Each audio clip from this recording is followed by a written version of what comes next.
The code worked. Sophie Bennett stared at the green light on the keypad, then checked the message on her phone one more time. Penthouse 48B, 48th floor. Temporary access code 0817. Everything matched. So why did this Airbnb look like it belonged to someone who could buy the entire building? Sophie pushed the door open and slowly rolled her battered suitcase inside. Floor-to-ceiling windows revealed Manhattan glowing beneath a heavy August rain. Pale marble stretched across the entryway. A grand piano stood beside the windows, and beyond it was a kitchen larger than Sophie's entire apartment back home. She looked down at her phone. 1% battery. Okay, she whispered. Either these pictures seriously undersold the place, or I am about to have a very interesting conversation with my host. Her phone died. Perfect. What Sophie could not see was the mistake buried inside the property management system. Both buildings were handled by the same property service. Earlier that afternoon, someone had accidentally attached the wrong unit profile to Sophie's check-in instructions. The code she received was actually a temporary maintenance code for Penthouse 48B. Her real rental was in the neighboring building. Sophie had checked the number. She had checked the floor. She had checked the code. Every detail had told her she was exactly where she belonged. She was not. Exhausted from traveling, Sophie changed into a faded sweatshirt and opened the refrigerator. Sparkling water, imported cheese, a bottle of champagne she was afraid to touch. That is impressive, she murmured, but none of it is dinner. She pulled a packet of instant noodles from her suitcase. Soon, Sophie was sitting cross-legged on the enormous sofa, eating noodles while rain streaked the windows behind her. Her sketchbook rested on her knees. Drawing it always helped her think. Her pencil moved across the page, recreating the penthouse, but changing small things as she went. Warm lamps, books, plants, a comfortable chair beside the window. Something personal, something alive. At the bottom of the page, she wrote, "Beautiful, but it does not feel like anyone lives here." Then she heard a sound. A soft electronic beep from the front door. Sophie stopped drawing. The lock clicked. Someone was coming in. She stood so quickly that the sketchbook slipped onto the sofa. The door opened. A tall man in a rain-darkened suit stepped inside. He took 2 steps, then stopped. His eyes went to Sophie, then her suitcase, then the bowl of noodles sitting on his coffee table. For several seconds, neither of them spoke. Sophie raised both hands. "I can explain." The stranger looked at her carefully. "I hope so." She grabbed her dead phone. "I rented this place for 3 nights. The instructions said 48B. The access code worked. I checked everything." His expression changed. Not anger, confusion, then understanding. He walked to the wall panel and checked the access log. A temporary maintenance code had opened his front door less than an hour earlier. Sophie watched him. "Please tell me you're the host." He looked back at her. No, her stomach dropped. Another guest? No, a beat passed. Then he said the words Sophie absolutely did not want to hear. "This is my home." Her face went pale. "Oh my God." She immediately reached for her suitcase. "I am so sorry. I am leaving." Outside, thunder rolled across Manhattan. The man glanced toward the rain, then back at the exhausted stranger trying desperately to zip her suitcase. His name was Ethan, and although Sophie did not know it yet, almost everything she believed about the man standing in front of her was about to be wrong. Funny how life can work that way. We spend years making sure we choose the right road, the right job, the right door. But every once in a while, a mistake takes us somewhere no careful plan ever could. Sophie thought her biggest problem that night was entering the wrong penthouse. She had no idea the real complication had just walked through the door. Sophie had one hand on her suitcase when Ethan noticed the rain hammering against the windows. "Where are you going?" "Anywhere that is not your living room." Despite himself, Ethan almost smiled. Sophie pulled the suitcase toward the door, but he stepped aside rather than stopping her. "At least contact whoever rented you the apartment. My phone is dead." Ethan pointed toward a charger beside the kitchen counter. "Use that." 10 minutes later, Sophie's phone came back to life. 3 missed messages appeared. The first was from the rental host, apologizing for an address error. The second confirmed that her actual apartment was in the neighboring building. The third was worse. Because Sophie had not arrived before the building's self-check-in deadline, her reservation had been canceled automatically. She stared at the screen. "You have got to be kidding me." Ethan leaned against the counter. "Problem? My reservation is gone. Book a hotel." Sophie searched. Then another. Then another. Her expression slowly changed. A major convention had booked up much of Midtown, and the storm had stranded travelers across the city. The few rooms still available cost more than she could afford. Ethan noticed her quietly checking her bank balance on her phone. $312. She immediately turned the screen away. "I will figure something out." There was no self-pity in her voice. That caught his attention. Most people who entered Ethan's world eventually asked him for something. Sophie did not even know what his world was. She stood and reached for her suitcase again. "You can stay tonight," Ethan said. Sophie blinked. "I accidentally broke into your home. You entered with a valid code. That is not exactly breaking in. You found me eating noodles on your sofa. I noticed. And you still want me here?" "I said one night." She studied him suspiciously. "What?" Ethan glanced toward the storm. "Because sending someone into Manhattan at midnight during weather like this would make me a terrible person." That answer seemed acceptable. "Barely." Sophie slowly released the suitcase handle.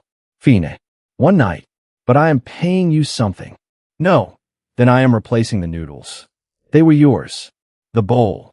Ethan finally laughed. It surprised both of them. Later, Sophie sat at the kitchen island while Ethan made coffee. "So what do you do?" she asked. "I work in real estate." That was true. Just incomplete. "I am here for a design interview tomorrow," Sophie said. "Interior spaces. Small studios, apartments. Places normal people actually live in. And if you get the job, I start over." The simplicity of her answer made him look at her. Sophie explained that she had once helped run a small design business. When the partnership collapsed, most of the clients disappeared with it. She had spent months saving enough for one trip to New York and one serious chance. "No backup plan?" Ethan asked. She smiled faintly. $312 is my backup plan." Ethan said nothing. For the first time, he understood what he had seen on her phone. Then Sophie noticed her sketchbook on the sofa. She opened it and found Ethan looking at the drawing. "You read that?" "Only one line." Her cheeks warmed. Ethan glanced toward the elegant, silent room around them. "Do you really think this place does not feel like a home?" Sophie looked around, then back at him. "It feels like someone spent a fortune making sure nobody could learn anything about him." The words landed harder than she intended. Ethan became very still. Sometimes strangers see us clearly because they have not yet learned which truths they are supposed to avoid. Sophie thought she had insulted a man she had met less than an hour ago. She did not know she had just described Ethan's entire life. The next morning, Sophie woke to the smell of coffee. For one confused second, she stared at the unfamiliar ceiling. Then she remembered. The wrong building. The wrong penthouse. And Ethan. She sat up on the sofa and checked the time. 7:23. Her interview was at 10. On the kitchen island sat a cup of coffee and her sketchbook. Ethan stood near the windows, already dressed in a crisp white shirt and dark trousers. "You are awake," he said, "and apparently you make coffee. One of my few domestic skills." Sophie smiled, then noticed her sketchbook was open. Her smile disappeared. "You looked at it again." Ethan turned. It was already open. That is what people say right before admitting they looked. He raised both hands. "Fair." Sophie walked over and closed the book. Those pages contained more than drawings. They held ideas she had never shown clients because clients usually wanted expensive, fashionable, impressive. Sophie wanted something different. She wanted spaces that felt human. Ethan nodded toward the sketchbook. "Why did you change my living room?" Sophie caught the word immediately. "Your living room." He paused. "Yes. So this really is your penthouse." "It really is." She looked around again, almost embarrassed. "I basically redesigned a stranger's home while eating noodles in it. I've had worse reviews." That made her laugh. Ethan opened the refrigerator. Sophie watched him stare into it. "You do not cook, do you?" "I make coffee." "You already used that defense." He smiled. Then Sophie noticed something she had missed the night before. A A completely empty wall near the piano. Everything else in the penthouse had been carefully chosen, yet that wall held nothing. She pointed toward it. What happened there? Nothing. Exactly. Ethan frowned. Sophie opened her sketchbook again and turned to a clean page. Every home needs one thing that means nothing to everyone else and everything to the person who lives there. Her pencil moved. She sketched the empty wall with a simple framed photograph at its center. Ethan's expression changed. For a moment, Sophie saw something behind his calm face. Loss. Then it disappeared. There's a photograph, he said quietly. Of what? My mother. Sophie stopped drawing. Where is it? In storage. She looked at him. You have a penthouse with one of the best views in Manhattan, and the thing that actually matters to you is in a box. Ethan had no answer. Before leaving for her interview, Sophie pulled on her jacket. Her hand touched something inside the pocket. She frowned and removed 5 $100 bills. Ethan, he looked over. She placed the money on the counter. This is not mine. You might need it today. Sophie understood. Her expression hardened. You put this in my pocket. I was trying to help. No, you were trying to solve me. The words stopped him. Sophie pushed the money toward him. I may have $312 left, but that does not make every dollar I see mine to take. She picked up her sketchbook. At the door, she softened. Thank you for letting me stay. Really? Then she left. Ethan remained alone beside the $500. He had spent years believing money could solve almost any problem. That morning, a woman with almost none had taught him something wealth never had. Help means very little when we never ask what the other person actually needs. And as Ethan looked toward that empty wall, one question stayed with him. When had he become so good at building expensive spaces and so bad at building a life inside them? By 10:15 that morning, Sophie knew the interview was going badly. Across a polished conference table, 2 senior designers flipped through her portfolio with expressions she could not read. Finally, one of them closed it. You have talent, Sophie, but our clients expect luxury. Understand, your work feels very personal. Sophie hesitated. Is that a bad thing? The woman offered a professional smile. For our brand, it may be. 20 minutes later, Sophie stepped on a Manhattan sidewalk with her sketchbook pressed against her chest. She had spent months preparing for that meeting. It had ended in less than an hour. She checked her bank balance. $312. Still $312. At least she had not taken Ethan's money. Sophie walked without a destination until she noticed a small coffee shop across the street. She went inside, ordered the cheapest coffee on the menu, and took a seat near the window. Rough morning. She knew the voice. Sophie looked up. Ethan stood beside her table, holding a thin leather folder. You are following me now? No. He placed the folder in front of her. You left this at my place. Sophie opened it. Several portfolio prints she had removed the night before. Her shoulders relaxed. Thank you. Ethan noticed the untouched coffee. How did the interview go? They loved me. He waited. They especially loved the part where they rejected me. Ethan sat across from her. Sophie told him what happened. Too personal. Not luxurious enough. When she finished, Ethan looked through one of the prints. It showed a small apartment redesigned around an old wooden dining table. Why keep the table? He asked. It belonged to the owner's father. It does not match the room. That is the point. Sophie leaned forward. Anyone with enough money can make a room expensive. I want to make spaces people miss when they are away. Ethan looked at her differently. And if New York keeps saying no, then I keep asking until someone says yes. For a man surrounded by people who calculated every risk, her answer was strangely refreshing. They stayed longer than either planned.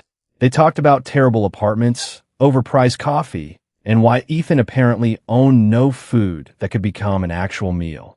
For once, Sophie forgot she had failed an interview, and Ethan forgot to check his phone. When they finally stepped outside, the rain had stopped. You know, Sophie said, for someone who works in real estate, you are suspiciously bad at making a home feel like a home. Ethan smiled. Maybe I never had anyone teach me. There was something quiet behind the words. Sophie did not push. Instead, she opened her sketchbook. Then maybe your penthouse needs professional help. Are you offering? I just got rejected. You are catching me at a very affordable moment.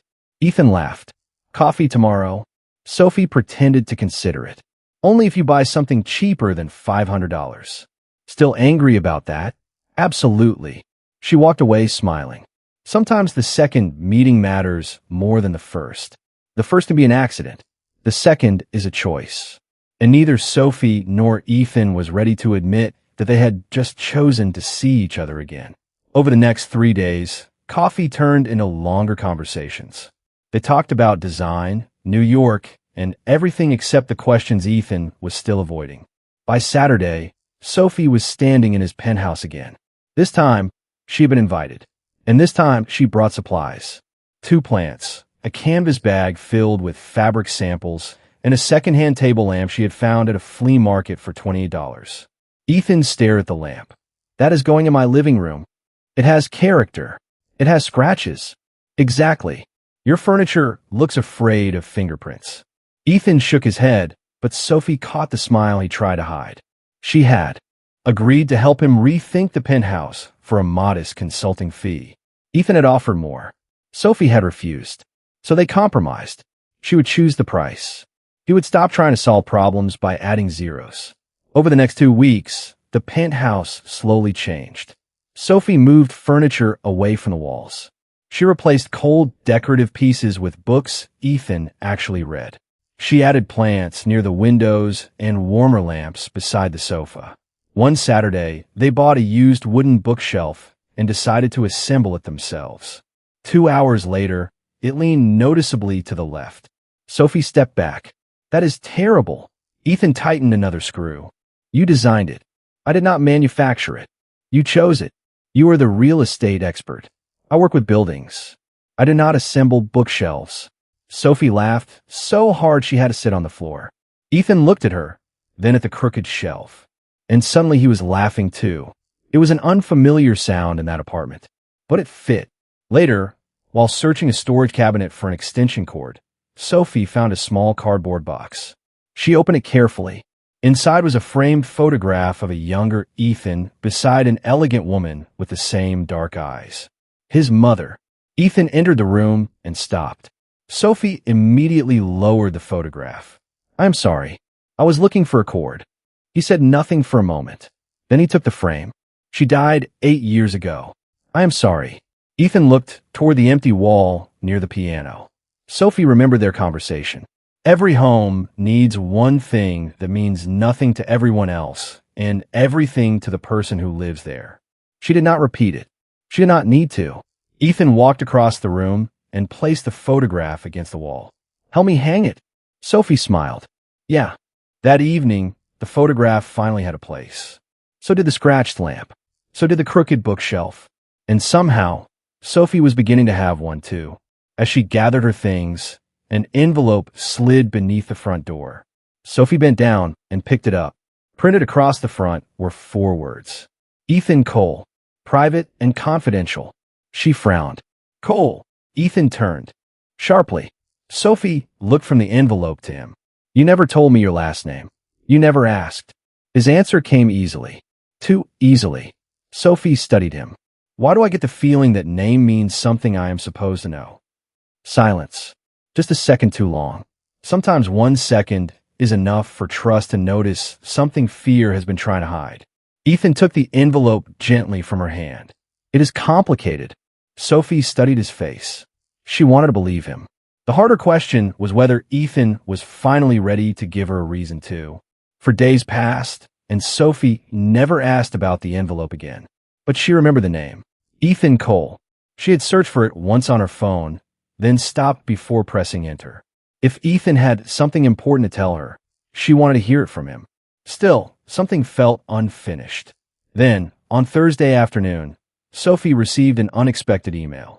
The Manhattan Design Alliance was inviting her to its annual architecture gala. One of the designers who had reviewed her portfolio had recommended her work for a second evaluation. Sophie read the message 3 times. For the first time since arriving in New York, a door seemed to be opening. That evening, she called Ethan. I got invited to the Manhattan Design Alliance gala. Silence. Then Ethan said, Tomorrow night? Yes. What? Another pause. No reason. Congratulations. What Sophie could not see was Ethan standing in his office, staring at the same event invitation on his desk. His photograph was printed across the program. He was the keynote speaker. He almost told her. Almost. But fear has a strange way of convincing us that tomorrow will be easier than today. It rarely is. The following evening, Sophie entered the ballroom wearing a simple navy dress she had owned for years. Crystal lights shimmered overhead. Architects, investors, and executives filled the room. Sophie felt completely out of place. Then she saw something familiar. A photograph appeared on the enormous screen behind the stage. Ethan's penthouse. Her breath caught. Below it were the words, Cole Urban Living. Sophie stared at the screen. Cole, the name on the envelope. Her stomach tightened. Before she could put the pieces together, the host stepped to the microphone. Our next guest transformed the Manhattan skyline before the age of 35. Please welcome the founder and chief executive officer of Cole Urban Living, Ethan Cole. Applause exploded through the ballroom. Sophie stopped breathing. Ethan walked onto the stage. Dark suit, calm expression. The same man who had made coffee for her. The same man who had laughed beside a crooked bookshelf. The same man who had looked her in the eye and said, I work in real estate. Now hundreds of people were standing for him. Sophie was not. Ethan reached the microphone. Then he saw her. Across the crowded ballroom, their eyes met. His expression changed instantly. Sophie understood everything at once. The penthouse was his. The security system. The expensive furniture. The $500 he had slipped into her pocket as if it were nothing. And every careful answer he had given whenever she came close to learning who he really was. Her embarrassment quickly became something colder. It was not his money that hurt. It was the fact that every time she had opened her life to him, Ethan had known there was a truth he was keeping from her. Sophie turned and walked toward the ballroom doors. Ethan abandoned his prepared opening remarks. Excuse me. He stepped away from the microphone and followed her. The hardest truths are not always the ugliest ones. Sometimes they're simply the ones that arrive too late. Sophie had entered the wrong penthouse by accident. But Ethan had chosen, day after day, not to show her the right man. And now he was about to discover what that choice had cost him. Sophie, wait.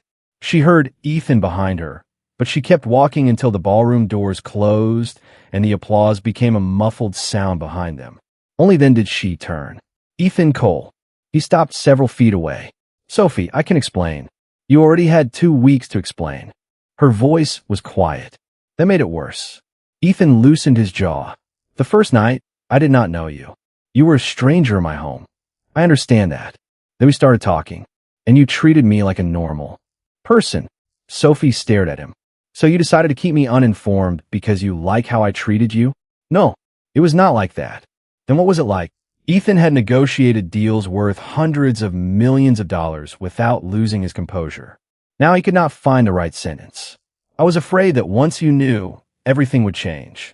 Sophie gave a small, wounded laugh. You did not give me the chance to decide that. That landed. She stepped closer. I told you about losing my business. I told you I had $312 left. I let you see the part of my life I was embarrassed by. I never judged you. That is not the point. Her eyes were shining now. You knew who I was. I did not even know what your last name meant until they announced it to an entire ballroom. Ethan lowered his voice. I am sorry. Sophie looked toward the ballroom. I am not angry because you are rich, Ethan. I am angry because you made honesty something only I was required to bring. Before he could answer, a woman from the design committee approached. Sophie, I'm glad I found you. Sophie wiped the emotion from her face. The woman smiled. Your portfolio review has been moved forward.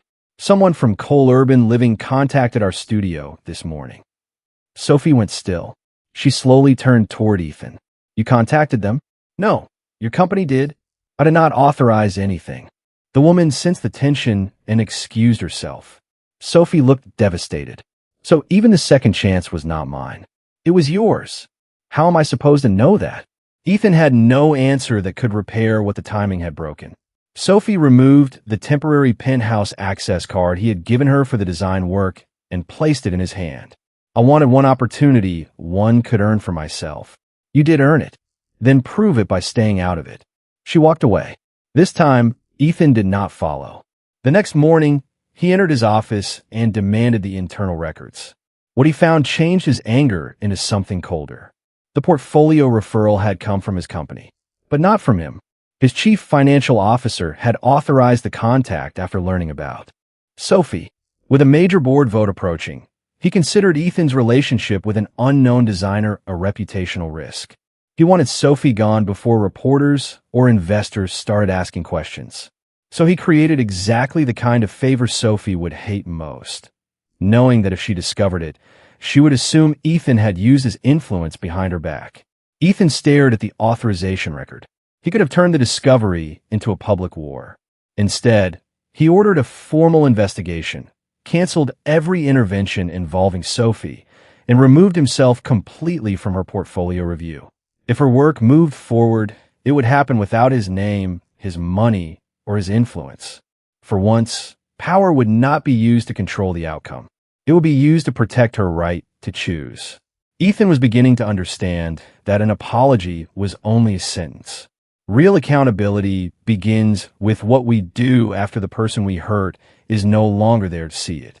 And Ethan finally understood the question Sophie had been asking him all along. Could he care about her without trying to control what happened next? 3 weeks passed. Ethan did not call. He did not send flowers. He did not offer Sophie another job, another check, or another favor disguised as help. For the first time since meeting her, he did exactly what she had asked. He stayed out of the way.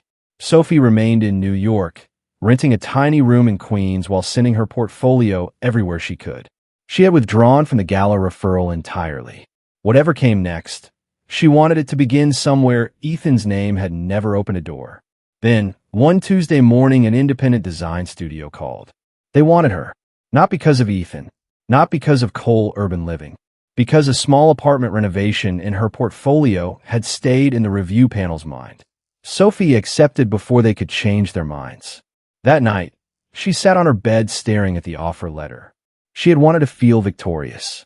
Instead, she thought about a crooked bookshelf, a scratched lamp, and a man who had finally learned not to interfere. 2 days later, a small package arrived. Inside was the old temporary access card from Ethan's penthouse. Nothing expensive, no check, just a handwritten note. You were right. A beautiful place is not automatically a home. Thank you for teaching me the difference. Sophie read it twice. On the back was an invitation to an opening at 48B. She almost threw it away. Instead, Saturday evening found her standing outside the penthouse where everything had begun. This time she knocked. The door opened. Ethan stood there. He stepped aside. Sophie entered and stopped. The penthouse had changed. The warm lamps remained. So did the plants, the books, and the ridiculous crooked shelf Ethan had refused to replace. His mother's photograph still hung beside the piano. But the largest section of the penthouse had been transformed into a gallery. On the walls were designs from independent architects and interior designer Sophie had never heard of. What is this? A rotating exhibition, Ethan said, for designers who do not have the right connections, the right schools, or the right names. Sophie looked for her own work. It was not there. Ethan noticed. I did not include you. She turned toward him. Why? Because you asked me to stay out of your career. He handed her a printed announcement. The program had its own independent selection committee. Cole Urban Living funded the space but could not choose the designers. I finally understood something, Ethan said. Helping someone does not mean deciding what their future should look like. Sophie's eyes softened. And your chief financial officer? Removed after an independent investigation. The board received the full report. Not even, just the truth. For a moment, neither spoke. Sophie looked around the room again. The warm light, the books, the plants, and his mother's photograph said more than any apology could. The penthouse no longer looked like a place designed to impress strangers. It looked lived in. Then her eyes landed on the crooked bookshelf. You kept the terrible bookshelf. It has character. She laughed, and Ethan smiled. Maybe the grandest gesture was never giving Sophie everything. Maybe it was finally learning where his power should end. Sophie had once entered Ethan's home through a door opened by mistake. Now she had returned by choice. The question was whether she was ready to open one more door between them. 1 year later, Sophie stood outside Penthouse 48B again. A lot had changed. Her tiny room in Queens was gone. She now rented a small apartment in Brooklyn, 10 minutes from the design studio, where she had earned a promotion 6 months earlier. Her work had been featured in 2 industry magazines. More importantly, every opportunity had her name on it. Not Ethan's. Their relationship had returned slowly. Coffee first, then dinner, then long Saturday walks through Manhattan, where Ethan learned that listening was sometimes more useful than solving. Sophie learned something too. Forgiveness was not pretending the lie had never happened. It was watching what someone did after being given the chance to become better. Now she held the key to Ethan's penthouse. He had given it to her months ago, but she did not use it. She knocked. The door opened. Ethan smiled. "You have a key. I know. You could use it." "I could." Sophie stepped closer. "But this time, I wanted to be absolutely sure I had the right address." Ethan laughed. "And the right man?" She pretended to think. "I decided that months ago." Ethan raised an eyebrow. "And?" Sophie smiled. "You are still here, are you not? I have learned not to interfere with independent evaluations." She laughed and walked inside. The penthouse no longer felt like the place she had accidentally entered a year earlier. There were books on the coffee table. Plants crowded the windows. The scratched lamp glowed beside the sofa. And the crooked bookshelf was somehow still standing. Then Sophie noticed something near the piano. Her first sketch. Ethan had framed it. At the bottom were the words she had written that first night. "Beautiful, but it does not feel like anyone lives here." Beneath them, in Ethan's handwriting, was one new sentence. "It does now." Sophie looked at him. "You wrote on my sketch." "I took a risk. That could lower its value. I know someone in real estate. I will survive." She smiled, but her eyes had filled with tears. Ethan did not reach for a diamond ring. He did not make a grand speech. Instead, he walked into the kitchen and held up 2 packets of instant noodles. Sophie stared. "You kept those?" "I bought new ones. The originals expired." "Good answer." Minutes later, they sat together on the sofa, eating noodles from ordinary bowls while Manhattan glittered beyond the windows. A millionaire and a designer. But in that room, neither title mattered very much. Sometimes we spend our lives believing the right choices will lead us to happiness. But life is rarely that neat. A wrong address can become a first meeting. A broken trust can become a lesson. And a place filled with expensive things can finally become a home when 2 people learn that love is not about rescuing, owning, or controlling each other. It is about choosing each other honestly. So perhaps the question is not whether you have ever opened the wrong door. Perhaps it is this: if one unexpected mistake showed you would have been missing from your life, would you be brave enough to walk through that door again? Sophie had her answer. This time she had knocked. And this time, Ethan opened the door, knowing exactly who was waiting on the other side.